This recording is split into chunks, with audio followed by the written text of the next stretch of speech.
Tepat di resepsi pernikahanku, suamiku mengambil buket bunga kami. Ini untuk wanita yang aku cintai 5 tahun terakhir, katanya. Aku tersenyum, mengira itu aku. Tapi dia berjalan melewatiku. Dia memberikan bunga itu untuk adik tiriku. Semua tamu dari pihak ibu tiriku bertepuk tangan. Aku dipermalukan di hari bahagiaku sendiri. Tapi aku tidak menangis. Aku berjalan lurus ke arah ayahku, mengambil mic, dan satu pertanyaanku membuat suamiku histeris dan adik tiriku pingsan seketika. Sebelum ceritanya dimulai, silahkan tulis di kolom komentar dari daerah mana saja teman-teman yang menonton cerita ini. Jangan lupa like dan subscribe agar channel ini bisa semakin berkembang dan bisa mempersembahkan cerita yang lebih menarik lagi. Hari ini seharusnya menjadi hari paling sempurna dalam hidup Fania. Udara di dalam aula resepsi yang megah terasa sejuk, kontras dengan debaran hangat di dalam dadanya. Ia memandang pantulan dirinya sekilas di panel kaca besar dekat pintu masuk. Gaun pengantin berwarna putih gading membalut tubuhnya dengan sempurna, dan hijab satin yang serasi membingkai wajahnya, memberikan aura ketenangan yang ia harapkan bisa ia rasakan sepenuhnya. Di sampingnya, berdiri Fahmi, pria yang kini resmi menjadi suaminya. Fahmi tampak gagah dalam setelan jas yang serasi, senyumnya tak pernah lepas sejak pagi tadi. Fania membalas senyuman itu, berusaha menepis sisa-sisa kegelisahan yang entah kenapa hinggap di hatinya. Ia ingin percaya bahwa ini adalah awal dari kebahagiaan sejati. Ia pantas mendapatkannya. Prosesi akad nikah beberapa jam sebelumnya berjalan lancar, nyaris tanpa celah. Fania berjalan didampingi ayahnya, Pak Surya, satu-satunya orang tua kandung yang ia miliki. Ayahnya adalah sosok yang pendiam namun tatapannya selalu tajam. Saat menyerahkan tangan Fania kepada Fahmi, Pak Surya tidak banyak bicara. Ia hanya menatap Fahmi dengan pandangan yang sulit diartikan, sebelum akhirnya menepuk pundak Fania. Jadilah istri yang baik. Hanya itu pesannya, namun Fania tahu ada bobot besar di balik kalimat sederhana itu. Fahmi mengucapkan ijab kabul dengan satu tarikan napas, lantang dan mantap. Para saksi serentak berkata, sah, dan air mata kelegaan Fania menetes. Ia mencium tangan Fahmi, dan Fahmi mencium keningnya. Semua terasa begitu benar, begitu seharusnya. Namun, di sudut matanya, Fania bisa merasakan kehadiran ibu tirinya, Ibu Santi, dan adik tirinya, Rosa. Sejak ayahnya memutuskan menikah lagi 5 tahun lalu setelah ibu kandung Fania meninggal, rumah tidak pernah terasa sama. Ibu Santi adalah wanita yang pandai bicara dan sangat peduli pada citra sosial. Pernikahan Fania ini pun ia yang paling sibuk mengatur, memastikan kemewahannya terlihat oleh semua tamu undangan penting.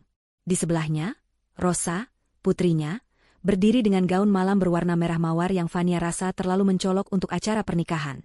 Rosa setahun lebih muda darinya, cantik, namun Fania selalu merasa ada sesuatu yang dingin dan penuh perhitungan di balik senyum manisnya. Fania mencoba mengabaikan mereka. Hari ini adalah harinya.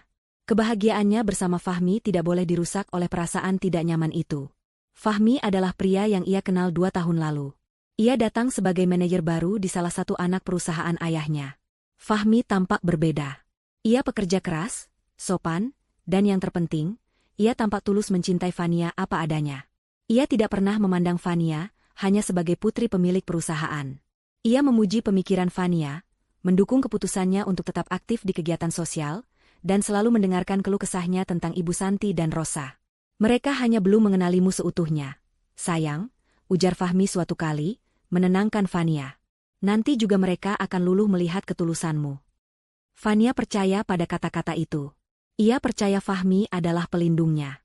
Kini, resepsi mewah itu sedang berlangsung. Ratusan tamu memenuhi ruangan. Dekorasi bunga impor memenuhi setiap sudut, aroma lili dan mawar berbaur dengan wangi parfum mahal para tamu. Musik instrumental yang lembut mengalun, menciptakan suasana elegan. Fania dan Fahmi duduk di pelaminan yang megah, laksana raja dan ratu semalam. Mereka tersenyum, menyalami tamu yang datang silih berganti memberikan selamat. Fania merasa sedikit lelah, tapi hatinya berbunga-bunga. Ia melirik ayahnya, Pak Surya, yang duduk di meja VIP. Ayahnya tampak tenang, mengobrol singkat dengan beberapa rekan bisnisnya, namun matanya sesekali mengawasi ke arah panggung.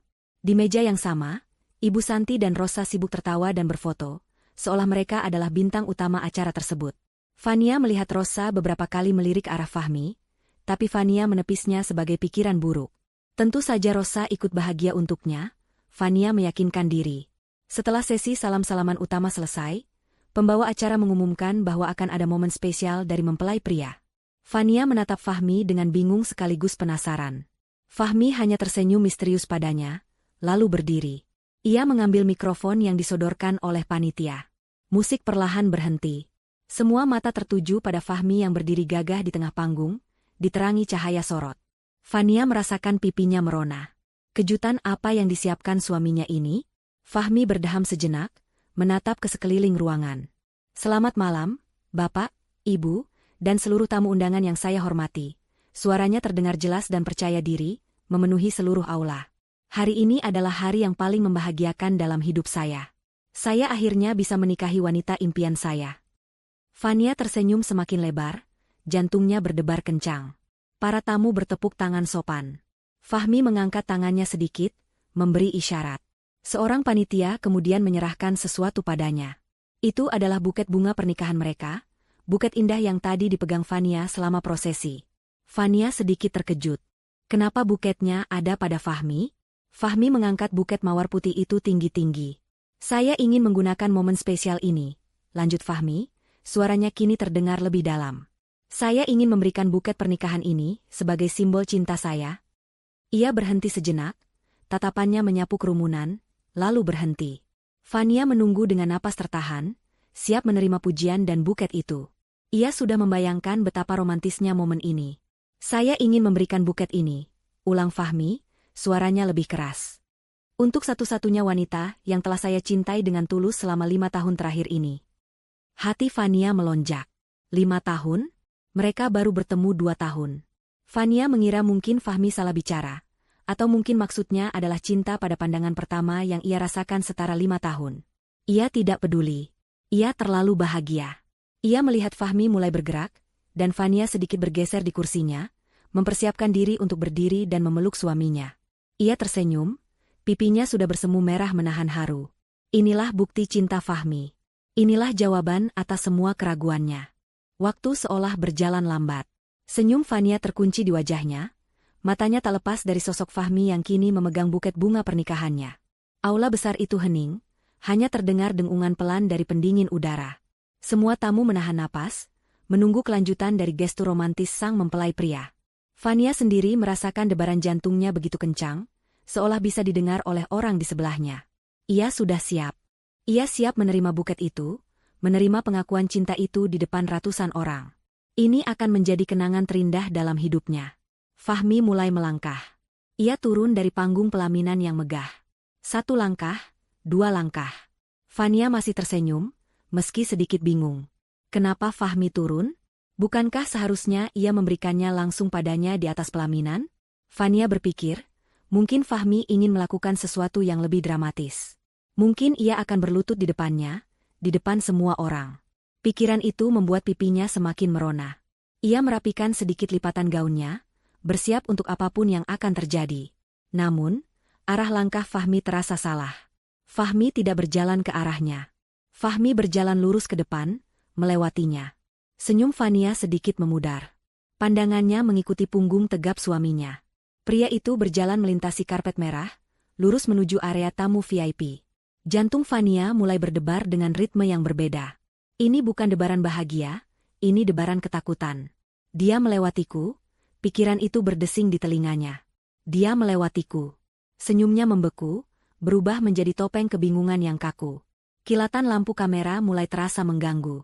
Para tamu mulai berbisik. Fania melihat kemana Fahmi melangkah. Dan di sanalah ia berhenti. Fahmi berhenti tepat di depan meja tempat keluarganya duduk. Lebih tepatnya, ia berhenti di depan Rosa, adik tirinya. Rosa berdiri dari kursinya. Gaun merah mawarnya tampak menyala di bawah temaram lampu pesta.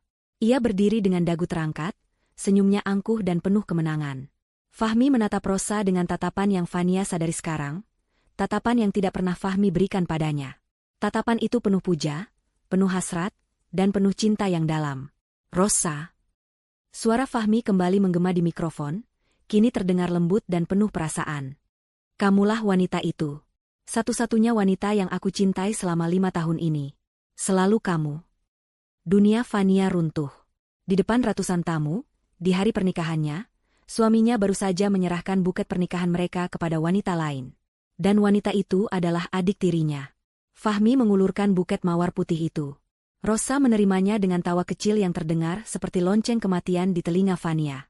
Dan kemudian, hal yang lebih buruk terjadi. Satu meja, lalu meja lain di sekitarnya, meledak dalam tepuk tangan meriah. Fania menoleh dan melihat sumber suara itu. Semua tamu undangan dari pihak Ibu Santi. Mereka bertepuk tangan, bersiul, seolah baru saja menyaksikan adegan paling romantis. Mereka tahu. Mereka semua tahu. Ini adalah sebuah rencana. Kilatan lampu kamera kini terasa menyakitkan. Puluhan lensa kini tidak lagi menyorot Fahmi dan Rosa, tapi berbalik ke arahnya. Ke arah Fania.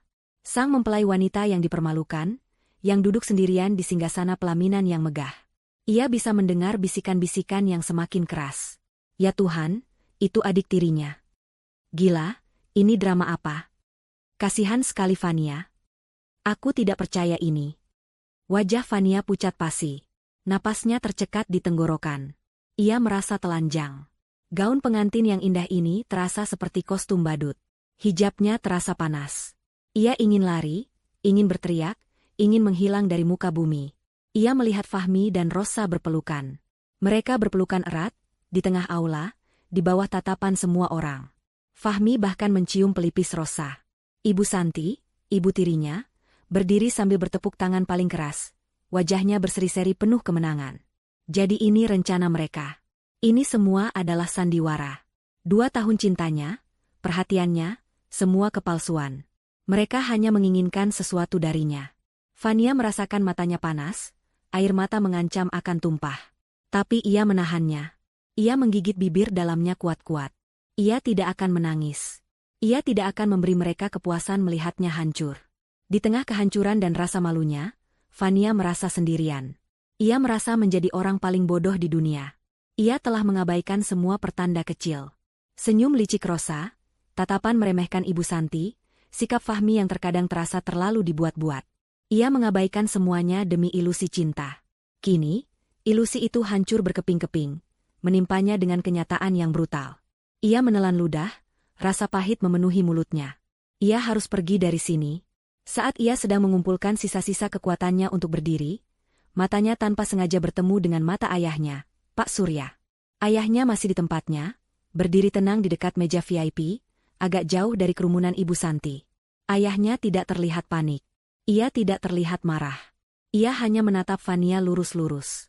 Tatapan mereka bertemu dalam jarak beberapa meter. Di tengah kekacauan itu, ayahnya memberinya sebuah anggukan. Sangat kecil, nyaris tak terlihat. Itu bukan anggukan simpati. Itu bukan anggukan kasihan. Itu adalah anggukan perintah. Sebuah sinyal yang seolah berkata, "Ayah di sini. Sekarang giliranmu." Seketika, sesuatu dalam diri Fania berubah. Rasa dingin yang tajam menggantikan rasa sakit yang membara. Anggukan ayahnya adalah jangkar. Ia tidak sendirian. Air mata yang tadi mengancam, surut kembali. Punggungnya yang tadi membungkuk karena malu, kini tegak lurus. Ia menarik napas dalam-dalam, menenangkan getaran di tangannya. Ia merapikan hijabnya yang tidak kusut. Fahmi dan Rosa masih tertawa, merayakan kemenangan mereka. Ibu Santi sibuk menerima ucapan selamat dari teman-temannya atas kejutan itu. Mereka pikir Fania sudah kalah. Mereka pikir Fania akan lari sambil menangis. Mereka salah besar. Fania berdiri. Ia tidak melihat ke arah Fahmi atau Rosa. Ia memalingkan wajahnya dari mereka, seolah mereka hanyalah sampah yang tidak layak dilihat. Semua mata kini tertuju padanya. Aula kembali hening. Langkah kaki Fania terdengar jelas di lantai marmer saat ia turun dari pelaminan. Ia tidak berjalan ke arah pintu keluar. Ia tidak berjalan ke arah kamar ganti. Dengan kepala terangkat tinggi dan langkah yang mantap, Fania berjalan lurus, membelah kerumunan, menuju satu orang yang memberinya sinyal. Ia berjalan lurus ke arah ayahnya, Pak Surya. Setiap langkah Fania terasa berat namun mantap. Karpet bludru merah yang terhampar di aula, seolah menjadi jalur pertarungannya. Suara bisik-bisik kini berubah menjadi dengungan rendah yang serempak. Ratusan pasang mata mengikutinya, ibarat penonton di sebuah arena gladiator. Kilatan lampu kamera tak henti-hentinya menyala, mengabadikan setiap ekspresi sang mempelai wanita yang baru saja dicampakkan. Dia mau kemana? Terdengar suara seorang tamu. Pasti mau menangis di pelukan ayahnya. Sahut yang lain. Kasihan sekali, dia terlihat sangat tegar. Fania mendengar semuanya, namun tak satu pun dari komentar itu yang menembus perisai baja yang tiba-tiba tumbuh di sekeliling hatinya. Ia melihat Fahmi dan Rosa menoleh ke arahnya. Perayaan mereka terhenti sejenak. Rosa, yang sedang memamerkan buket bunga rampasannya kepada teman-temannya, kini menatap Fania dengan tatapan jengkel, seolah Fania baru saja menginterupsi momen kebahagiaannya. Fahmi, suaminya, menatapnya dengan ekspresi campuran antara bingung dan bersalah. Tidak, Fania meralatnya. Itu bukan rasa bersalah. Itu adalah rasa tidak sabar. Seolah ia berharap Fania segera pergi dari panggung dan membiarkannya melanjutkan pestanya dengan Rosa. Ibu Santi juga memandangnya, senyum sinis tersungging di bibirnya. Mereka semua mengira ia akan lari. Mereka mengira ia akan mengamuk, memohon, atau menangis. Mereka pikir ia lemah. Fania akhirnya tiba di sisi ayahnya. Pak Surya masih berdiri tegak, wajahnya tenang tak terbaca. Ia tidak memeluk Fania atau menenangkannya. Ia hanya menatap putrinya, dan Fania melihat di dalam mata tuanya sebuah kilatan persetujuan. Ayahnya tahu ia tidak akan hancur. Ayahnya telah mempersiapkannya untuk ini, meski Fania baru menyadarinya sekarang. Di dekat mereka, pembawa acara tampak gugup. Ia tidak tahu harus berbuat apa. Bapak, Ibu, mungkin kita bisa. Ia mencoba mengambil alih situasi. Namun, Fania bergerak lebih dulu. Dengan gerakan cepat yang mengejutkan semua orang, Fania mengambil mikrofon dari tangan pembawa acara itu. Suara decitan singkat terdengar, membuat seluruh aula yang sudah hening menjadi senyap total. Bahkan musik yang tadi kembali mengalun pelan, kini mati sepenuhnya. Fania menarik napas dalam-dalam. Ia tidak menatap Fahmi. Ia tidak menatap Rosa atau Ibu Santi. Ia menatap lurus ke kerumunan tamu, keratusan saksi penghinaannya. Selamat malam, suaranya terdengar jernih, tenang, dan luar biasa kuat. Tidak ada getaran tangis, tidak ada nada histeris. Hanya ada ketenangan yang menusuk. Semua orang terpaku. Fahmi dan Rosa berhenti tersenyum. Ibu Santi mematung. Malam ini, Fania melanjutkan, kita semua telah menyaksikan sebuah momen yang sangat jujur. Ia berhenti sejenak, membiarkan kata-katanya meresap. Suami saya, Fahmi, telah dengan gagah berani menunjukkan cintanya yang sejati di depan kita semua. Dia telah memberikan buket pernikahan kami kepada wanita yang ia cintai selama 5 tahun, yang kebetulan adalah adik tiri saya, Rosa. Fania mengucapkan fakta itu dengan nada datar, seolah sedang membacakan laporan cuaca. Beberapa tamu undangan dari pihak ayahnya mulai menatap Fahmi dengan pandangan jijik. Itu adalah haknya, Fania berkata lagi, dan saya menghargai kejujuran itu. Ia kini menolehkan kepalanya, menatap lurus ke arah Fahmi yang kini wajahnya mulai tegang. Sekarang, karena malam ini adalah malam kejujuran, saya juga punya hak. Saya punya hak untuk mendapatkan kejelasan atas satu hal. Satu hal yang sangat penting bagi masa depan saya, dan tampaknya juga sangat penting bagi keluarga baru saya ini. Fania melirik sinis ke arah Ibu Santi dan Rosa. Dan saya ingin kejelasan ini disaksikan oleh semua orang yang hadir di sini, yang juga menjadi saksi pernikahan saya.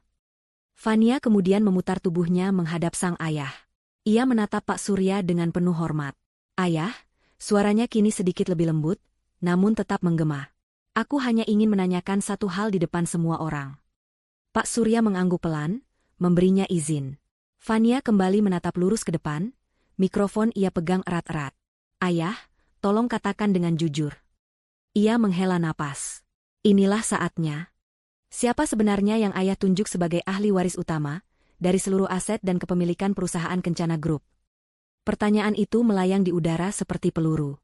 Suasana yang tadi hening kini terasa sesak. Ini adalah topik yang tabu dibicarakan di depan umum, apalagi di pesta pernikahan. Ini adalah inti masalahnya. Fania bisa merasakan perubahan atmosfer secara drastis. Raut wajah Fahmi, Rosa, dan Ibu Santi langsung berubah 180 derajat. Senyum angkuh mereka lenyap seketika. Wajah Rosa yang tadi merona kemenangan kini pucat pasi. Ibu Santi mencengkeram tepi meja, buku-buku jarinya memutih. Fahmi menatap Fania dengan mata terbelalak, rahangnya mengeras. Ini tidak ada dalam naskah mereka. Mereka tidak pernah menyangka Fania akan membawa masalah warisan ke panggung utama. Mereka pikir Fania hanya akan menangisi cinta. Mereka salah. Fania tidak sedang memperebutkan cinta. Ia sedang memulai perang. Seluruh mata di ruangan itu kini beralih dari Fania ke Pak Surya. Mereka menunggu jawaban atas pertanyaan yang bernilai puluhan miliar itu. Pak Surya terdiam sejenak. Ia memandang berkeliling, dari satu wajah tegang ke wajah tegang lainnya. Ia menatap Ibu Santi yang gemetar menahan amarah, menatap Rosa yang tampak ketakutan, dan terakhir, ia menatap Fahmi. Tatapan Pak Surya pada menantu barunya itu begitu dingin, begitu tajam, seolah bisa menguliti pria itu hidup-hidup. Fahmi yang ditatap seperti itu menelan ludah, cengkeramannya di tangan Rosa semakin erat. Akhirnya, Pak Surya mengambil alih mikrofon dari tangan Fania. Putrinya telah melakukan tugasnya dengan sempurna, membuka panggung untuknya. Sebuah pertanyaan yang sangat bagus, putriku. Suara Pak Surya yang berat dan berwibawa langsung menguasai ruangan. Tidak ada keraguan dalam nada bicaranya. Dan kau berhak mendapatkan jawaban yang jujur, Fania. Begitu pula kalian semua. Pak Surya berdeham. Untuk menjawab pertanyaanmu, tentu saja, katanya dengan jelas, ahli waris utama dan satu-satunya dari seluruh kekayaan saya, seluruh saham saya di Kencana Group, adalah putri kandung saya satu-satunya, Fania. Begitu kalimat itu diucapkan, sebuah desahan kolektif terdengar di ruangan. Namun, reaksi yang paling menarik datang dari trio antagonis itu. Fahmi dan Rosa, untuk sepersekian detik, terlihat sangat lega. Mereka saling bertukar pandang sekilas. Senyum tipis yang sombong kembali terkembang di bibir Fahmi. Ibu Santi pun terlihat menghela napas. Ketegangannya sedikit mengendur. Bagi mereka, jawaban itu adalah konfirmasi kemenangan. Tidak masalah, begitu mungkin pikir mereka. Fania tetap ahli warisnya, dan Fahmi sudah sah menikahinya. Rencana tetap berjalan. Fania boleh saja marah, tapi harta itu tetap akan jatuh ke tangan mereka. Fahmi bahkan memandang Fania dengan sedikit rasa kasihan, seolah ingin berkata, lihat, bodoh. Kau tetap milikku, hartamu juga milikku, tapi hatiku milik Rosa. Fania melihat kelegaan itu. Ia melihat kesombongan yang kembali itu. Dan ia menunggu. Karena ia tahu ayahnya belum selesai. Anggukan ayahnya tadi bukan hanya sinyal untuk bertanya. Itu adalah sinyal dimulainya pertunjukan. Tapi, Pak Surya melanjutkan, suaranya menggelegar, memotong senyum prematur di wajah Fahmi. Kata itu menggantung di udara, berat dan penuh ancaman. Seketika, wajah Fahmi, Rosa, dan Ibu Santi kembali menegang. Kali ini, ketegangan itu 100 kali lipat lebih pekat. Selalu ada, tapi, bukan? Pak Surya tersenyum tipis, senyum yang tidak mencapai matanya. Saya adalah seorang pebisnis. Saya selalu melindungi aset saya. Dan aset saya yang paling berharga, ia menoleh dan menatap Fania dengan lembut, adalah putri saya. Pak Surya kembali menghadap kerumunan. Karena saya tahu dunia ini dipenuhi orang-orang serakah yang mungkin ingin memanfaatkan kepolosan putri saya menambahkan satu klausul khusus dalam surat wasiat saya. Sebuah klausul yang baru saya sahkan di depan notaris kemarin pagi. Wajah Ibu Santi berubah seputih kapur. Kemarin? Kenapa ia tidak tahu? Klausul ini sangat sederhana, lanjut Pak Surya. Saya menyebutnya klausul pengkhianatan. Jantung Fahmi serasa berhenti berdetak. Ia mulai merasakan firasat yang sangat buruk. Klausul itu berbunyi, Pak Surya berbicara pelan, seolah sedang membacakan vonis. Seluruh hak waris Fania atas Kencana Group dan seluruh aset pribadi saya akan otomatis hangus, batal demi hukum, dan seluruh kekayaan itu akan dialihkan ke gabungan beberapa panti asuhan dan yayasan amal. Pak Surya berhenti, membiarkan kengerian itu merayap di benak para pendengarnya. Fahmi mulai berkeringat dingin. Rosa gemetar hebat. Apabila, lanjut Pak Surya, suaranya kini sedingin es. Apabila Fania, putri saya dikhianati, dilecehkan, atau dipermalukan secara sengaja dan di depan umum oleh suaminya, tepat di hari pernikahannya. Hening. Hening yang begitu pekat sampai suara jarum jatuh pun akan terdengar seperti ledakan. Fania sendiri terkejut. Ia tahu ayahnya punya rencana, tapi ia tidak tahu sedetail ini. Ayahnya telah mempersiapkan jebakan ini dengan sempurna. Ayahnya tahu mereka akan mengkhianatinya hari ini. Pernikahan ini, kemewahan ini, semua adalah panggung yang disiapkan ayahnya untuk menjerat mereka. Pak Surya kemudian mengangkat tangannya dan menunjuk lurus ke arah Fahmi, yang kini gemetar tak terkendali. Dan malam ini, Nak Fahmi, kata Pak Surya, penekanan pada kata, Nak, terdengar sangat menghina. Kamu, dengan sangat bodohnya, baru saja mengaktifkan klausul itu. Kamu, di depan ratusan saksi, telah secara sukarela mempermalukan istri sahmu, Fania, dan dengan demikian kamu baru saja membuang warisan puluhan miliar rupiah dengan tanganmu sendiri. Pak Surya menatap tajam ke arah Rosa yang memegang buket bunga. Hanya demi sebuah drama murahan dan sebuket bunga. Wajah Fahmi pucat seperti mayat. Matanya terbelalak tak percaya. Napasnya memburu. Mimpi kekayaan, kemewahan, menguasai perusahaan, semuanya lenyap dalam sekejap. Tidak. Fahmi tiba-tiba berteriak. Suaranya pecah dan histeris, memecah kesunyian yang mencekam. Itu tidak mungkin. Anda bohong. Itu tidak sah. Teriakan histeris Fahmi menggema di seluruh aula yang hening. Bohong. Itu tidak sah. Kau tidak bisa melakukan ini. Ia menunjuk-nunjuk Pak Surya dengan jari gemetar. Wajahnya yang tadi pucat kini memerah padam karena amarah dan kepanikan. Ia seperti penjudi yang baru saja kalah taruhan besar. Para tamu undangan mundur selangkah, kaget melihat transformasi drastis dari mempelai pria yang sopan menjadi sosok yang kalap. Fania berdiri diam di samping ayahnya, membiarkan badai itu meledak. Ia sudah selesai dengan rasa sakitnya, kini ia hanya ingin melihat mereka hancur oleh keserakahan mereka sendiri. Pak Surya tersenyum dingin. Senyumnya adalah senyum seorang pemenang. Bohong, katamu? Balas Pak Surya, suaranya tetap tenang namun menusuk. Kau pikir aku sedang bernegosiasi? Ini adalah fakta hukum. Pak Surya memberi isyarat ke salah satu meja tamu di barisan depan. Seorang pria parubaya yang rapi berkacamata berdiri. Perkenalkan, ini Pak Rahmat, pengacara pribadi saya. Beliau hadir di sini sebagai tamu, sekaligus sebagai saksi. Pak Rahmat mengangguk singkat. Beliau yang mengurus akta notarisnya kemarin. Salinan aslinya ada di dalam brankas saya, dan salinan resminya sudah didaftarkan. Klausul itu sah 100% secara hukum, Nak Fahmi. Penjelasan itu menghantam Fahmi seperti palu godam. Sah. Itu kata kuncinya. Bukan gertakan. Bukan ancaman kosong. Ini adalah kenyataan. Puluhan miliar. Lenyap. Dalam sekejap mata. Semua pengorbanannya mendekati Fania, semua kepura-puraannya selama 2 tahun, semua kata-kata manis palsunya, semuanya sia-sia. Ia mendapatkan gadis yang ia benci, Rosa, tapi tanpa uang sepeser pun. Kemarahan Fahmi kini membutuhkan sasaran baru. Matanya yang liar berputar, mencari biang keladi dari kegagalannya. Tatapannya berhenti pada Ibu Santi. Ibu tiri Fania itu masih mematung, wajahnya sepucat kertas. Ia tampak sama terkejutnya dengan Fahmi. Ini semua karena kau. Fahmi berteriak lagi. Kali ini ia melangkah maju dan menunjuk Ibu Santi. Ini semua rencanamu. Ibu sialan. Para tamu terkesiap mendengar bahasa kasar itu. Kau yang bilang padaku ini cara terbaik. Kau bilang Fania tolol dan ayahnya tidak akan peduli. Kau bilang permalukan dia agar dia depresi dan mudah dikendalikan. Fahmi sudah tidak peduli lagi. Topengnya telah luntur sepenuhnya. Ia baru saja mengakui seluruh rencana busuk mereka di depan ratusan orang. Kau bilang hartanya pasti jatuh ke tanganku. Kau pembohong. Kau menjerumuskanku. Ibu Santi tersentak. Pengakuan Fahmi di depan umum adalah bencana di atas bencana. Bukan hanya warisan yang hilang, kini mereka terancam tuntutan pidana atas percobaan penipuan. Naluri pertama Ibu Santi adalah menyelamatkan diri. Ia tidak peduli lagi pada Fahmi atau putrinya yang masih membeku. Dengan gerakan cepat, ia memutar tubuhnya dan berusaha berjalan cepat menuju pintu keluar. Ia harus pergi dari sini. Ia harus melarikan diri selagi semua orang masih terfokus pada Fahmi yang mengamuk.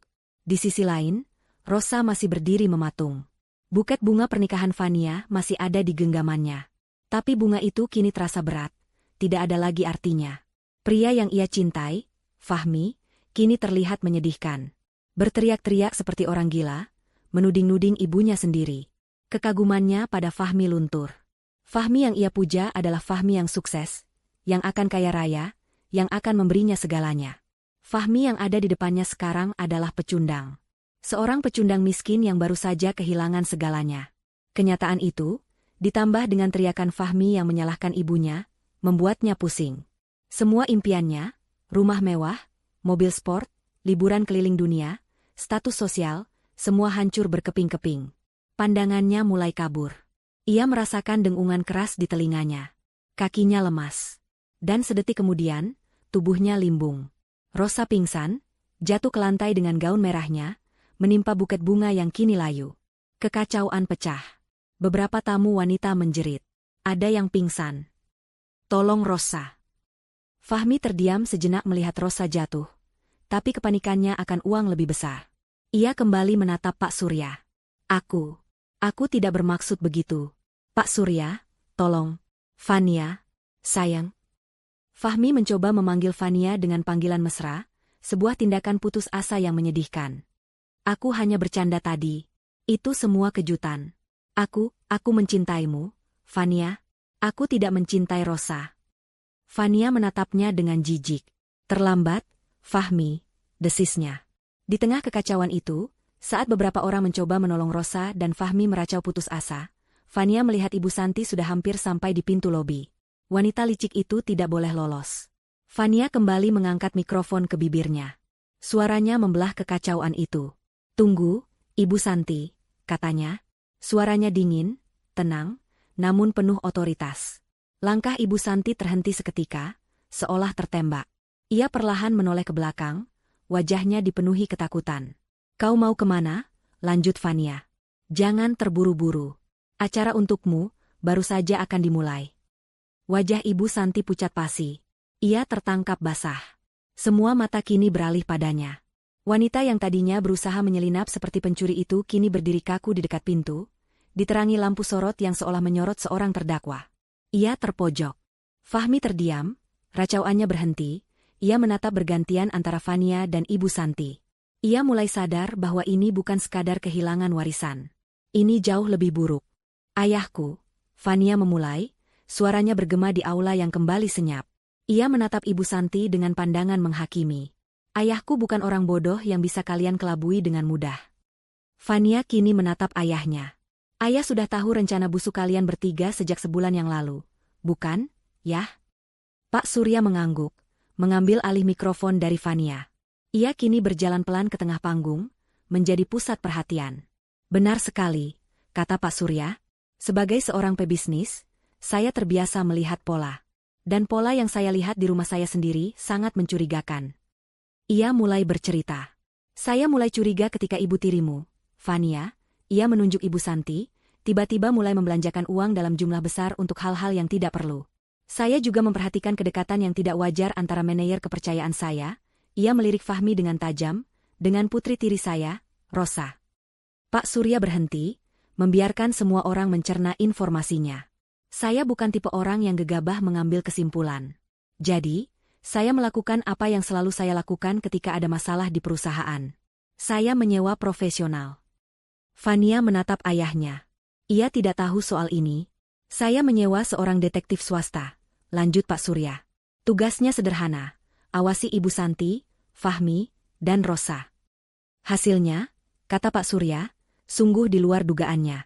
Detektif itu tidak hanya mendapatkan foto-foto pertemuan rahasia Fahmi dan Rosa di apartemen sewaan, tapi juga berhasil memasang alat penyadap. Dan di sanalah, suara Pak Surya mengeras, saya mendengar seluruh rencana busuk kalian. Fania merasakan hawa dingin menjalari punggungnya. Jadi, ayahnya sudah tahu segalanya. Pak Surya membeberkan rencana itu satu persatu di depan ratusan tamu. Rencananya, kata Pak Surya, sangat licik. Pertama, Fahmi harus menikahi Fania secepat mungkin. Itu adalah langkah pertama untuk masuk ke dalam aset keluarga secara sah. Fahmi menunduk, gemetar. Kedua, dan ini adalah ide cemerlang dari Ibu Santi. Pak Surya menatap tajam wanita itu, mereka harus menghancurkan mental Fania. Cara terbaik? Perhumiliation publik di hari pernikahannya sendiri. Membuatnya terlihat lemah, depresi, dan tidak stabil secara emosional. Fania menutup matanya sejenak. Rasa sakit itu nyata. Ayahnya benar. Setelah Fania hancur secara mental, Pak Surya melanjutkan, nadanya semakin marah. Langkah ketiga adalah, Fahmi, sebagai suami yang setia, akan mengambil alih kendali. Dengan bantuan Ibu Santi, mereka akan perlahan-lahan menyatakan Fania tidak kompeten untuk mengurus warisannya. Mereka akan mencoba memasukkannya ke panti rehabilitasi mental. Para tamu terperangah. Ini bukan sekadar perselingkuhan, ini adalah kejahatan terencana yang keji. Setelah Fahmi berhasil mengendalikan penuh Kencana Group, langkah terakhir adalah menceraikan Fania, meninggalkannya tanpa apa-apa, lalu Fahmi akan hidup bahagia selamanya dengan Rosa, membagi harta rampasan itu dengan Ibu Santi. Fania kini mengerti. Anggukan ayahnya di pelaminan tadi, itu bukan sekadar simpati. Itu adalah sinyal. Sinyal bahwa jebakan telah dipasang, dan mangsanya telah masuk. Kenapa ayah biarkan pernikahan ini terjadi? Tanya Fania pelan, pertanyaan yang juga ada di benak banyak orang. Pak Surya menatap putrinya dengan tatapan yang dalam. Karena, nak, katanya lembut, jika ayah menghentikanmu di awal, jika ayah hanya memberitahumu, mereka akan menyangkal. Mereka akan menuduh ayah mengada-ada. Mereka akan bersembunyi, menunggu kesempatan lain untuk menyerangmu saat ayah tidak ada. Ayah tidak bisa mengambil risiko itu. Ia kembali menatap Fahmi dan Ibu Santi. Satu-satunya cara untuk melenyapkan mereka selamanya adalah dengan membiarkan mereka mengeksekusi rencana mereka. Membiarkan mereka menunjukkan sifat asli mereka di depan ratusan saksi. Pernikahan ini, resepsi mewah ini, semua adalah panggung. Panggung yang disiapkan ayahnya untuk menjebak para predator yang mengincar putrinya. Fania merasakan gelombang rasa terima kasih yang luar biasa pada ayahnya. Dan kalian, Pak Surya kini beralih pada Fahmi yang sudah luruh ke lantai, telah melakukan peran kalian dengan sempurna. Pak Surya menunjuk ke beberapa sudut tersembunyi di langit-langit aula. Kalian pikir hanya fotografer pernikahan yang merekam acara ini? Fania melihat beberapa titik merah kecil dari kamera keamanan yang terpasang rapi, menyatu dengan dekorasi. Seluruh aula ini telah dilengkapi dengan kamera dan mikrofon tersembunyi berkualitas tinggi.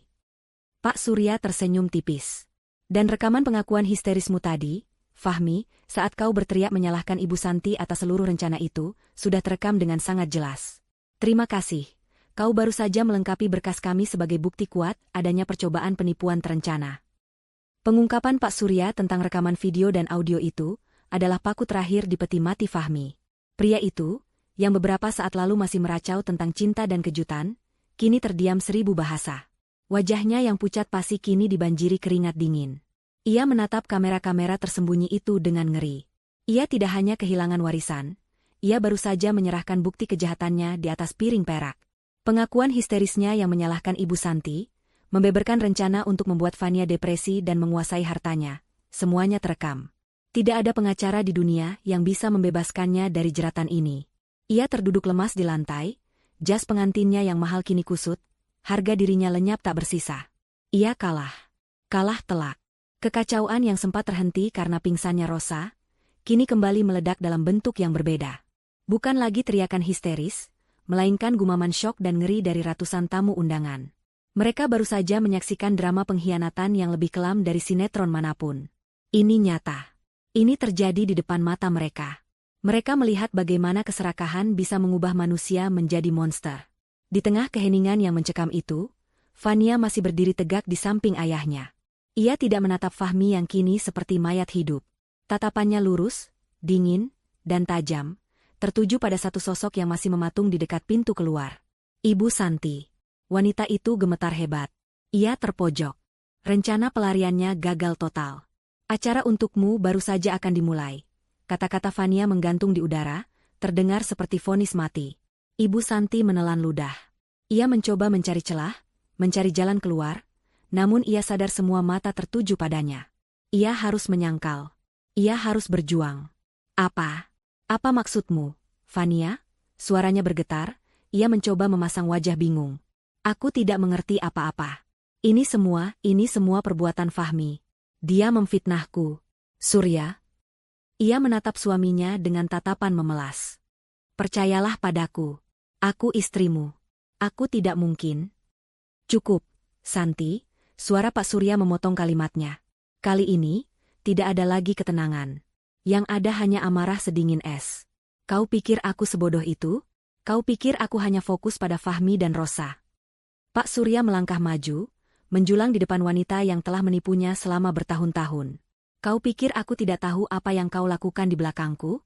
Di perusahaanku? Wajah Ibu Santi berubah menjadi lebih pucat. Jika itu mungkin. Aku tidak melakukan apa-apa. Jangan berbohong lagi, Santi, bentak Pak Surya. Selama 6 bulan terakhir, detektif yang sama yang mengawasi Fahmi, juga mengawasimu. Dan auditor yang aku sewa secara diam-diam, telah menemukan jejakmu. Pak Surya kini berbicara kepada seluruh tamu, seolah mengumumkan sebuah kejahatan korporasi. Wanita ini, ia menunjuk Ibu Santi, telah bersekongkol dengan manajer keuangan kita, Anwar. Mereka membuat puluhan faktur palsu dari perusahaan-perusahaan cangkang. Mereka menggelembungkan biaya operasional. Mereka memanipulasi laporan audit internal. Setiap kata adalah pukulan bagi Ibu Santi. Ini lebih buruk dari yang ia bayangkan. Pak Surya tahu segalanya.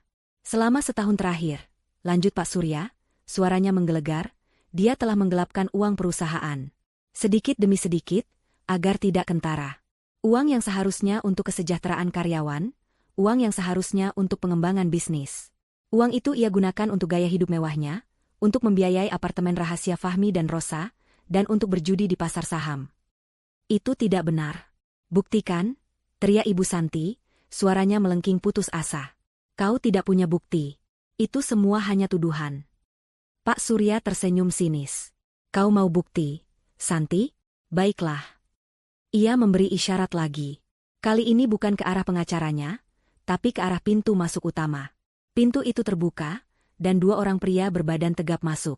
Mereka tidak mengenakan seragam polisi, tapi pakaian mereka rapi dan pembawaan mereka sangat resmi.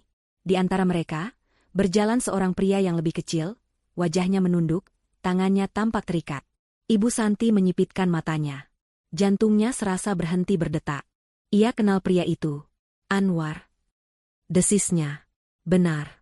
Itu adalah Anwar, sang manajer keuangan, kaki tangannya. Pria itu tampak ketakutan. Pak Anwar di sini, kata Pak Surya, sudah ditangkap 1 jam yang lalu di rumahnya. Dan dia, tidak sepertimu, Santi, memutuskan untuk bekerja sama. Dia sudah menandatangani pengakuan penuh. Dia menceritakan semuanya. Bagaimana kau merayunya, bagaimana kau mengancamnya, dan bagaimana kalian membagi uang haram itu. Dia bahkan menyerahkan semua bukti transfer ke rekening rahasia atas namamu di luar negeri. Tubuh Ibu Santi lurus seketika. Habis sudah. Tidak ada jalan keluar. Tidak ada lagi penyangkalan. Ia menatap Pak Surya dengan kebencian yang murni. Kau menjebakku, Surya? Desisnya dari lantai. Tidak, Santi, balas Pak Surya. Aku hanya menyalakan lampu di ruangan yang gelap. Dan lihatlah, tikus-tikusnya keluar semua. Ia kemudian menoleh kedua pria tegap yang dari tadi berdiri tenang di dekat panggung. Mereka adalah tamu undangan. Fania mengenali mereka sebagai rekan bisnis ayahnya. Ternyata bukan. Mereka adalah petugas keamanan profesional yang disewa Pak Surya. Bawa mereka, perintah Pak Surya. Kedua pria itu bergerak cepat. Satu menuju Fahmi yang masih terduduk lemas, menariknya berdiri dengan kasar. Satu lagi berjalan ke arah Ibu Santi. Tidak. Jangan sentuh aku. Ibu Santi menjerit, ia mencoba merangkak mundur. Lepaskan aku. Aku istri Pak Surya. Aku pemilik setengah dari semua ini. Kau bukan siapa-siapa, kata Pak Surya dingin. Seluruh asetmu akan dibekukan besok pagi untuk menutupi kerugian perusahaan. Kau akan keluar dari sini tanpa membawa apapun. Petugas keamanan itu mencengkeram lengan Ibu Santi dengan kuat. Wanita itu meronta-ronta. Topeng anggunnya kini benar-benar hilang, tergantikan oleh wajah iblis yang penuh amarah. Fania. Ini semua karenamu, anak sialan. Ia menjerit ke arah Fania. Kau pikir kau menang? Kau hanya perawan tua menyedihkan yang tidak ada yang cintai. Fahmi benar, kau. Plak. Sebuah tamparan keras mendarat di pipi Ibu Santi. Tapi itu bukan dari Fania, atau Pak Surya. Itu dari Fahmi. Pria itu, yang juga sedang dipegangi, berhasil melepaskan satu tangannya. Matanya merah menyala menatap Ibu Santi. Diam kau, wanita tua. Kau yang menghancurkanku. Kau bilang rencananya sempurna. Kau memanfaatkanku. Kau juga menipuku. Fahmi kini histeris lagi, tapi karena alasan yang berbeda. Ia sadar Ibu Santi tidak pernah berniat menjadikannya raja. Ia hanya pion kecil dalam permainan Ibu Santi yang jauh lebih besar. Jika rencana penguasaan warisan gagal, Ibu Santi masih punya uang hasil penggelapan. Sementara dia tidak punya apa-apa.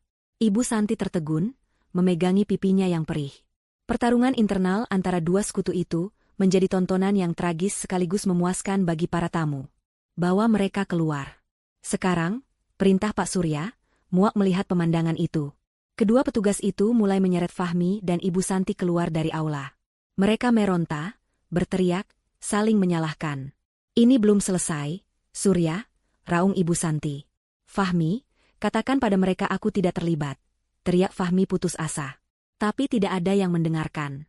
Mereka diseret melintasi karpet merah, melewati sisa-sia dekorasi pesta yang indah, menuju kenyataan pahit di luar sana. Saat mereka diseret melewatinya, Fania melangkah maju sedikit. Ia menatap kedua orang yang telah menghancurkan hari bahagianya itu. Fahmi menatapnya dengan pandangan penyesalan? Tidak. Itu ketakutan. Ibu Santi menatapnya dengan kebencian abadi. Fania menatap mereka berdua, bukan dengan air mata, bukan dengan kemarahan. Ia menatap mereka dengan tatapan dingin penuh kemenangan. Hijabnya masih terpasang rapi, gaunnya masih putih bersih. Ia adalah ratu di istananya. Kalian lupa satu hal. Suara Fania terdengar pelan, namun menusuk di tengah keributan itu. Fahmi dan Ibu Santi terdiam sejenak. Ini adalah pesta ayahku. Ini adalah rumah ayahku. Ini adalah perusahaan ayahku.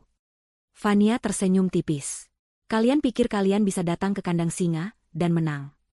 Kedua penjahat itu tidak bisa menjawab. Mereka hanya bisa menelan ludah sebelum akhirnya diseret paksa keluar dari pintu, menghilang dari pandangan. Aula kembali hening. Yang tersisa di lantai hanyalah Rosa yang masih pingsan, dan buket bunga pernikahan yang terinjak-injak. Keheningan yang menyelimuti aula setelah Fahmi dan Ibu Santi diseret keluar terasa berbeda. Bukan lagi keheningan yang tegang, melainkan keheningan yang canggung, seolah semua orang baru saja terbangun dari mimpi buruk yang panjang. Para tamu undangan saling berpandangan, tidak tahu harus berbuat apa atau berkata apa. Musik sudah lama mati. Para pramusaji berdiri kaku di sudut-sudut ruangan. Di lantai, di bekas tempat Fahmi dan Rosa berdansa merayakan kemenangan palsu mereka, Rosa masih terbaring pingsan, gaun merahnya kontras dengan karpet putih gading. Ia adalah sisa terakhir dari drama memalukan itu. Fania menarik napas dalam-dalam. Rasanya ia baru saja menahan napas selama 1 jam terakhir. Beban di dadanya terangkat. Udara terasa lebih ringan. Ia menoleh ke ayahnya. Pak Surya tampak lelah, namun sorot matanya tegas. Ia mengangguk pada Fania, seolah berkata, sudah berakhir. Pak Surya kemudian melangkah ke tengah panggung, kembali mengambil mikrofon. Wajahnya kini melembut, namun wibawanya tetap tak terbantahkan. Bapak dan Ibu sekalian, ia memulai, suaranya terdengar berat. Saya yakin malam ini bukanlah malam yang Anda harapkan saat menerima undangan kami. Saya, atas nama keluarga saya, meminta maaf atas pemandangan tidak menyenangkan yang baru saja Anda saksikan. Ia membungkukkan badannya sedikit, sebuah gestur permintaan maaf yang tulus dari seorang pria yang sangat dihormati. Para tamu bergumam pelan, tidak apa-apa, Pak Surya. Kami mengerti. Malam ini, lanjut Pak Surya, terjadi sebuah pembersihan. Pembersihan parasit yang sudah lama menggerogoti keluarga dan perusahaan saya. Ia berhenti sejenak, lalu menatap ke arah kerumunan tamu undangan yang tadinya bersorak untuk Rosa dan Fahmi. Itu adalah meja-meja yang diisi oleh teman-teman sosialita Ibu Santi, keluarga jauhnya, dan beberapa rekan bisnis yang ia bawa. Mereka kini duduk menunduk, malu, dan ketakutan. Saya tahu, kata Pak Surya, sebagian dari Anda diundang secara pribadi oleh Ibu Santi. Sebagian dari Anda mungkin bersimpati padanya, atau bahkan terlibat dalam rencananya. Kalimat itu membuat beberapa orang tersentak kaget. Wajah mereka semakin pucat. Untuk Anda semua, suara Pak Surya terdengar dingin, pesta telah berakhir. Saya persilakan Anda untuk menikmati hidangan penutup di luar gedung ini. Silakan, pintu keluar ada di sebelah sana. Jangan terburu-buru, katanya, sebuah ironi yang tajam. Itu adalah pengusiran paling elegan sekaligus paling brutal yang pernah disaksikan. Tidak ada yang berani membantah. Satu persatu, lalu berkelompok, para tamu undangan dari pihak Ibu Santi mulai berdiri. Mereka merapikan jas dan gaun mahal mereka, berusaha mempertahankan sisa-sisa harga diri mereka. Tanpa suara, mereka berjalan beriringan menuju pintu keluar. Itu adalah Walk of Shame yang panjang. Fania memperhatikan mereka pergi. Wajah-wajah yang tadi menatapnya dengan kasihan palsu, wajah-wajah yang bertepuk tangan saat ia dipermalukan, kini pergi dengan kepala tertunduk. Aula yang tadinya penuh sesak, kini mulai terasa lengang. Dalam 5 menit, sepertiga tamu telah hilang. Kini, yang tersisa hanyalah tamu-tamu yang sesungguhnya. Kolega bisnis sejati Pak Surya, sahabat-sahabat lama keluarga, dan teman-teman dekat Fania dari yayasan tempat ia aktif. Atmosfer ruangan langsung berubah. Udara yang tadi sesak kini terasa hangat. Seseorang dari meja kolega Pak Surya berdiri. Pak Surya, seru seorang pria tua. Anda tidak perlu meminta maaf. Anda baru saja memberi kami pelajaran berharga tentang integritas. Kami salut pada Anda. Tiba-tiba, pria itu mulai bertepuk tangan. Diikuti oleh istrinya. Lalu seluruh meja. Dan dalam sekejap, seluruh tamu yang tersisa berdiri, memberikan tepuk tangan yang meriah, bukan untuk pengantin, tapi untuk Pak Surya dan Fania. Tepuk tangan itu tulus, penuh dukungan dan kekaguman. Fania merasakan matanya memanas. Kali ini, air mata haru yang tulus. Ayahnya telah membalikan penghinaan terbesar menjadi kemenangan terbesar. Setelah tepuk tangan mereda, Pak Surya berjalan menghampiri Fania. Ia kini berdiri tepat di depan putrinya. Wajahnya yang keras kini dipenuhi oleh kasih sayang dan sedikit rasa bersalah. "Fania, putriku," katanya pelan, suaranya hanya untuk mereka berdua. "Maafkan ayah." Fania menggeleng. "Ayah, jangan." "Tidak, dengarkan ayah," potong Pak Surya. "Ayah minta maaf karena harus menjadikan hari pernikahanmu panggung untuk pertunjukan ini. Ayah tahu hatimu pasti sakit. Ayah tahu penghinaan yang kau rasakan tadi itu nyata, meskipun hanya sesaat. Tidak ada ayah yang ingin melihat putrinya dipermalukan seperti itu." Mata Pak Surya berkaca-kaca. "Tapi ayah tidak punya pilihan, Nak. Mereka terlalu licik. Seperti yang ayah bilang, jika ayah hentikan di awal, mereka akan lolos. Mereka akan menunggumu lengah. Mereka merencanakan sesuatu yang lebih buruk dari ini, mereka ingin menghancurkan jiwamu. Ayah harus membiarkan mereka masuk ke perangkap. Dan kau adalah umpan terbaik." Fania akhirnya membiarkan air matanya menetes. Ia memeluk ayahnya erat. "Fania tahu, Yah. Fania tahu," isaknya pelan. "Ayah sudah menyelamatkanku. Ayah menyelamatkan hidupku, bukan cuma hartaku." Ia melepaskan pelukannya. "Kapan ayah menyiapkan klausul itu?" "Sehari setelah detektif itu memberiku rekaman pertama rencana mereka," jawab Pak Surya. "Sebulan yang lalu. Surat wasiat itu sudah sah. Yang kemarin pagi itu, ayah hanya menambahkan detail kecil untuk memastikan klausul pengkhianatan itu spesifik merujuk pada hari pernikahan. Ayah tahu mereka akan melakukannya hari ini. Ibu Santi orang yang sombong, dia pasti ingin pamer di depan semua tamunya." Pak Surya menghapus air mata di pipi Fania. "Sudah. Jangan menangis lagi. Mereka tidak pantas mendapatkan air matamu." Fania mengangguk, menyeka sisa air matanya. Hijabnya sedikit bergeser, namun ia segera merapikannya. Ia merasa terlahir kembali. "Lalu, Rosa?" tanyanya, menunjuk ke sosok yang masih terbaring di lantai. Beberapa tamu mulai menatap ke arah sana dengan canggung. Pak Surya menatap Rosa tanpa ekspresi. "Dia?" Pak Surya memberi isyarat pada kepala keamanan gedung. "Panggilkan ambulans. Katakan ada tamu yang pingsan karena terlalu banyak minum." Ia berhenti. Setelah itu, suruh orang mengepak barang-barangnya di rumah. Kirimkan ke alamat ibunya. Mulai detik ini, dia bukan lagi bagian dari keluarga ini. Dia bukan urusanku lagi. Itu adalah keputusan final. Dingin dan tegas. Kehancuran Rosa tidak akan dipenjara, tapi dalam kehilangan status, nama baik, dan semua kemewahan yang ia puja. Itu adalah karma yang lebih menyakitkan baginya. Saat petugas medis datang dan membawa Rosa pergi, aula itu terasa benar-benar bersih. Fania merasa sebuah lembaran baru telah dibuka. Ayahnya menepuk pundaknya. "Sekarang, apa yang ingin kau lakukan? Kita bisa mengakhiri pestanya dan pulang." Fania terdiam sejenak. Ia melihat ke sekeliling. Tamu-tamu yang tersisa menatapnya dengan penuh simpati dan dukungan. Ia melihat panggung pelaminan yang megah, yang tadi menjadi saksi penghinaannya. Ia menggeleng. "Tidak, Yah. Pesta ini belum selesai." Fania membenarkan gaunnya. Ia merasakan kekuatan baru mengalir di dalam dirinya. Ia bukan lagi korban yang lemah. Ia adalah pejuang yang baru saja memenangkan perangnya. Dengan langkah mantap, Fania berjalan sendirian, kembali naik ke atas panggung pelaminan. Ia mengambil mikrofon dari pembawa acara, yang kini menatapnya dengan penuh kekaguman. "Bapak, Ibu sekalian sahabat-sahabatku yang terkasih." Suara Fania terdengar jernih, memenuhi ruangan. Ia tersenyum, kali ini senyum yang tulus, kuat, dan penuh percaya diri. "Terima kasih. Terima kasih karena telah tinggal. Terima kasih telah menjadi saksi, bukan hanya saksi kejatuhan, tapi juga saksi kebangkitan." Para tamu tersenyum. "Resepsi ini," lanjut Fania, "memang belum berakhir. Tapi izinkan saya mengoreksi satu hal."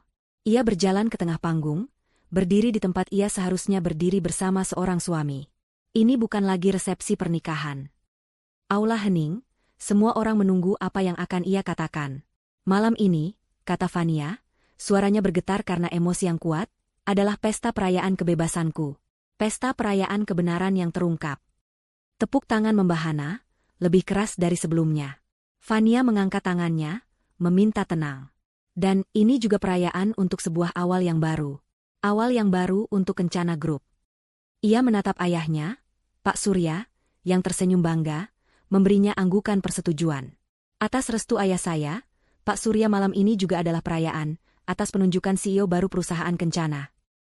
Berita tentang drama di resepsi pernikahan Kencana Group menyebar seperti api di musim kemarau. Keesokan paginya, semua portal berita daring, koran gosip, bahkan beberapa media bisnis, menjadikan peristiwa itu sebagai berita utama. Judul-judul bombastis bermunculan, pernikahan miliaran berakhir tragedi, suami pilih adik tiri di pelaminan, skandal Kencana Group, pengantin pria dan ibu tiri ditangkap atas penipuan, karma instan, klausul wasiat uni gagalkan rencana busuk. Dalam semalam, Fania yang tadinya hanya dikenal sebagai putri Pak Surya yang pendiam, kini menjadi simbol wanita kuat yang diperbincangkan seantero negeri. Namun, Fania tidak peduli pada kebisingan itu. Ia dan ayahnya sedang sibuk membereskan puing-puing pengkhianatan itu secara hukum. Bagi Fahmi dan Ibu Santi, malam penangkapan mereka di aula resepsi hanyalah awal dari mimpi buruk yang panjang. Mereka digiring ke kantor polisi dengan pakaian pesta mereka yang mewah. Kontras itu begitu menyakitkan. Fahmi, dengan setelan jas pengantinnya, didudukan di ruang interogasi yang dingin dan berbau pengap. Ibu Santi, dengan gaun malamnya yang mahal, berada di ruangan terpisah. Realitas baru mereka begitu brutal. Fahmi adalah yang pertama hancur. Di hadapan penyidik yang tenang dan bukti rekaman video yang diputar ulang di depannya, ia tidak berkutik. Rekaman itu memperlihatkan dengan jelas setiap kata-kata histerisnya. Ini semua rencanamu, Ibu sialan. Kau bilang permalukan dia agar dia depresi. Tidak ada penyangkalan yang bisa ia lakukan. Fahmi adalah seorang pengecut. Ia sadar dirinya sudah tamat. Satu-satunya yang bisa ia lakukan adalah mencoba menyelamatkan dirinya sendiri. Ia menangis, memohon, dan dalam waktu kurang dari 1 jam, ia menceritakan segalanya. Ia menyalahkan Ibu Santi atas segalanya. Dia otaknya, Pak, saya memang mencintai Rosa, itu benar. Tapi soal harta, soal rencana membuat Fania gila, itu semua ide Ibu Santi. Ia menimpakan semua kesalahan pada wanita itu, berharap statusnya sebagai orang yang disuruh bisa meringankan hukumannya. Ia menandatangani berita acara pemeriksaan, BAP, dengan tangan gemetar, mengkhianati Ibu Santi untuk kedua kalinya malam itu. Di ruang interogasi lain, Ibu Santi jauh lebih alot. Ia mencoba menggunakan status sosialnya. Kalian tidak tahu siapa saya? Saya istri Pak Surya. Ini semua salah paham. Ini masalah keluarga. Ia berteriak, mengancam akan menuntut balik para petugas. Namun, ketenangannya sirna ketika penyidik meletakkan setumpuk dokumen di depannya. Bukan rekaman dari pesta. Itu adalah bukti-bukti dari Pak Anwar, sang manajer keuangan. Salinan transfer bank rekening rahasianya, faktur-faktur palsu yang ia tanda tangani, dan surat pengakuan bertanda tangan Anwar. Ibu Santi terdiam. Ia tahu permainan soal penggelapan dana sudah berakhir. Lalu, penyidik memutar rekaman pengakuan Fahmi. Saat Ibu Santi mendengar Fahmi menyalahkannya atas segalanya, kebencian di matanya mengalahkan rasa takutnya. Anak sialan, desisnya. Dia pikir dia bisa menjatuhkanku sendirian? Didorong oleh amarah dan rasa dikhianati, Ibu Santi pun buka suara. Tapi bukan untuk membela diri, melainkan untuk memastikan Fahmi ikut tenggelam bersamanya. Ya, itu rencana saya, tapi dia yang serakah. Dia yang mau. Ia mengakui segalanya, menceritakan detail yang bahkan Fahmi lupakan, memastikan keduanya sama-sama bersalah di mata hukum. Persidangan mereka menjadi tontonan publik. Pak Surya dan Fania memilih untuk tidak hadir. Mereka sudah menunjuk Pak Rahmat untuk mengurus segalanya. Mereka tidak perlu melihat wajah-wajah itu lagi. Ruang sidang penuh sesak oleh wartawan. Fahmi dan Ibu Santi kini mengenakan seragam tahanan berwarna oranye, tampak kuyu dan jauh lebih tua. Mereka tidak lagi saling pandang, hanya kebencian yang terpancar. Bukti-bukti yang dihadirkan tak terbantahkan. Rekaman video pesta, rekaman pengakuan di kantor polisi, kesaksian Pak Anwar, dan laporan audit forensik. Pengacara mereka tidak bisa berbuat banyak. Vonis pun dijatuhkan. Ibu Santi terbukti bersalah atas 2 dakwaan berat, percobaan penipuan terencana dan penggelapan dana perusahaan, dijatuhi hukuman 15 tahun penjara. Aset-aset atas namanya disita negara untuk membayar kerugian perusahaan. Fahmi terbukti bersalah atas percobaan penipuan terencana, dengan faktor pemberat niatnya untuk membuat Fania tidak stabil secara mental, dijatuhi hukuman 10 tahun penjara. Palu hakim diketuk, mengakhiri era keserakahan mereka. Ibu Santi menjerit histeris, menyumpahi hakim dan Pak Surya, sementara Fahmi hanya terduduk lemas, menangisi nasibnya. Sementara itu, nasib Rosa tidak kalah tragis. Setelah ia siuman di rumah sakit malam itu, ia mendapati dirinya sendirian. Tidak ada ibu, tidak ada Fahmi. Seorang perawat hanya memberinya surat pemberitahuan bahwa biaya rumah sakitnya sudah dibayar lunas oleh Pak Surya, dan ia diminta untuk tidak pernah kembali ke kediaman Kencana. Saat ia kembali ke rumah ibunya dengan taksi, ia mendapati koper-kopernya dan barang-barangnya sudah teronggok di teras. Pak Surya benar-benar membuangnya. Awalnya ia marah, tapi kemudian ia panik. Ia mencoba menghubungi teman-teman sosialitanya, orang-orang yang bertepuk tangan untuknya di pesta. Tidak ada yang mengangkat teleponnya. Namanya sudah menjadi racun. Ia adalah mempelai buket, bahan tertawaan di seluruh kota. Reputasinya hancur lebur. Ia mencoba mencari pekerjaan, namun setiap kali pewawancara mengenali namanya, mereka langsung menolaknya dengan sopan. Maaf, Anda tidak sesuai dengan kriteria kami. Ia tidak punya uang. Rekeningnya dibekukan karena terkait dengan aset Ibu Santi. Ia terpaksa menjual tas-tas bermerek, perhiasan, dan gaun-gaun mahalnya satu persatu hanya untuk bertahan hidup, pindah ke kamar kos sempit dan kumuh. Karma untuk Rosa bukanlah jeruji besi, melainkan kehilangan total atas semua yang ia puja. Status, kemewahan, dan pujian. Setahun kemudian, didorong oleh keputusasaan, Rosa menggunakan sisa uangnya untuk mengunjungi Fahmi di penjara. Ia berharap masih ada sisa cinta di sana. Ia datang dengan pakaian sederhana, wajahnya kuyu tanpa riasan mahal. Fahmi, yang kini kurus dan tatapannya kosong, menatapnya dari balik kaca pembatas. Mas Fahmi. Sapa Rosa lirih. Fahmi menatapnya lama. Kamu mau apa kesini? Tanyanya dingin. Aku masih menunggumu, Mas. Kita bisa mulai lagi nanti. Ujar Rosa penuh harap. Fahmi tiba-tiba tertawa. Tawa yang kering dan penuh ejekan. Mulai lagi? Mulai apa? Kamu lihat aku di mana? Ia membentak. Aku di sini gara-gara kamu dan ibumu yang gila. Kamu pikir kamu siapa? Kamu tidak punya apa-apa lagi. Kamu sama menyedihkannya denganku. Pergi. Aku tidak mau melihat wajahmu lagi. Pergi. Fahmi membanting gagang telepon dan berjalan kembali ke selnya, meninggalkan Rosa yang menangis sendirian di ruang kunjungan. Ia telah mendapatkan pria yang ia inginkan, namun ia kehilangan segalanya. 1 tahun berlalu sejak malam yang mengubah segalanya. Di lantai tertinggi Kencana Tower, di ruang rapat dewan direksi yang didominasi kaca dan kayu ek, suasana terasa serius namun penuh optimisme. Di ujung meja, memimpin rapat, duduk seorang wanita yang memancarkan aura kepercayaan diri dan ketegasan. Hijabnya yang berwarna biru tua terpasang rapi, serasi dengan blazer profesional yang ia kenakan. Dia adalah Fania. Di salah satu sisi meja, duduk Pak Surya, kini dalam kapasitasnya sebagai komisaris utama. Ia lebih banyak tersenyum, menikmati masa semi pensiunnya sambil mengawasi putrinya bekerja dengan penuh kebanggaan. Laporan kuartal ketiga ini menunjukkan hasil yang sangat memuaskan. Suara Fania terdengar jelas dan tenang. Fokus kita pada pengembangan properti hijau di wilayah timur telah melampaui target. Laba bersih kita naik 20% dibanding tahun lalu. Ia memaparkan data di layar besar dengan lugas, menjawab setiap pertanyaan dari dewan direksi dengan data yang akurat dan visi yang tajam. Para direktur yang hadir, yang setahun lalu mungkin masih meragukan kemampuannya dan menganggapnya hanya sebagai putri pemilik, kini menatapnya dengan rasa hormat yang tulus. Mereka tahu, Fania bukan sekadar ahli waris. Ia adalah seorang pemimpin. Pengumuman Fania sebagai CEO baru di malam pesta kebebasannya itu bukan hanya gertakan.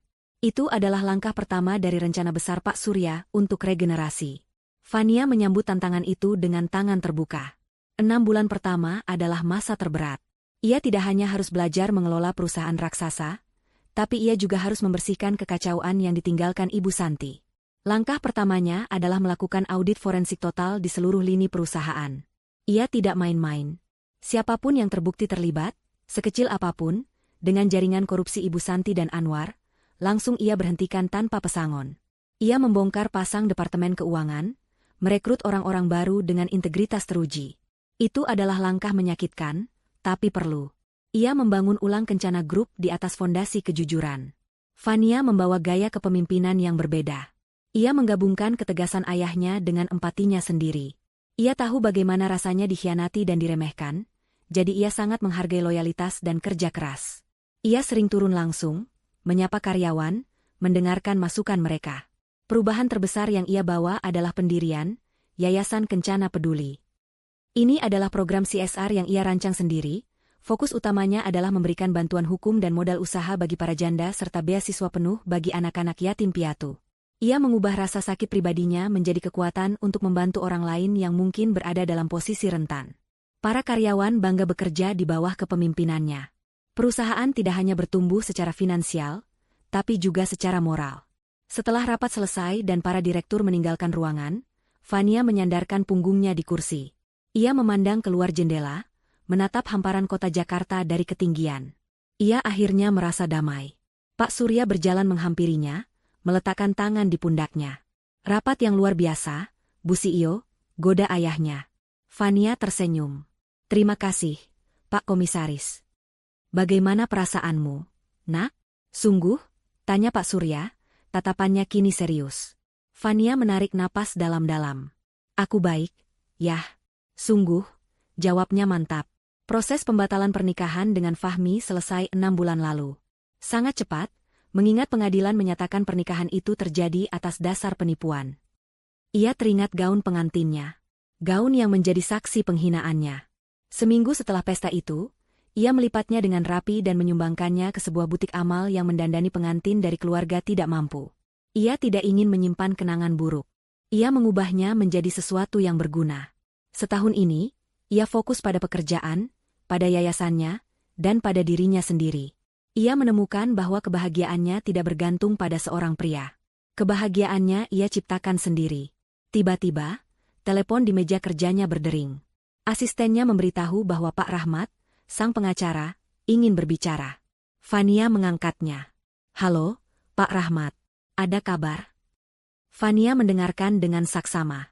Senyum lebar perlahan terkembang di wajahnya. Sudah selesai? Semuanya? Itu kabar yang sangat baik. Terima kasih banyak, Pak. Fania meletakkan gagang telepon dan berbalik menatap ayahnya, matanya berbinar.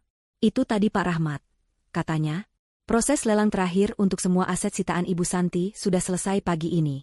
Semua kerugian perusahaan yang ia gelapkan sudah tertutup lunas.